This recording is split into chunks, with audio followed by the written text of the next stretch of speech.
மலர் அலங்காரம் பாருங்கள், எவ்வளோ பியூட்டிஃபுல்லாக இருக்குது பாருங்கள். பாருங்கள் எவ்வளோ அருமையாக இருக்குது பாருங்கள் மலர் அலங்காரம்.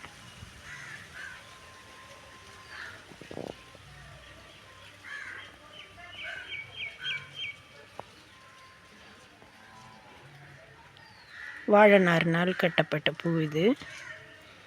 வாழைநார் கொண்டு தொடுத்த பூக்கள் பாருங்கள், எவ்வளோ அருமையாக இருக்குது பாருங்கள். கனகாம்பரம், முல்லையும் கனகாம்பரமும் சேர்ந்து கொடுக்குற அழகை பாருங்களேன். ஒவ்வொரு பெண்கள் தலையிலையும் இந்த பூ இருக்கும்போது இன்னும் அது பெருமையை கூட்டி கொடுக்கும், அழகை கூட்டி கொடுக்கும். ஆள் பாதி ஆடை பாதின்னு சொல்கிற மாதிரி அலங்காரமும் பாதி.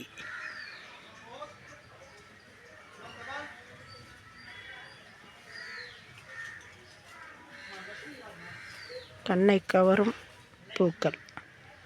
ஓகே.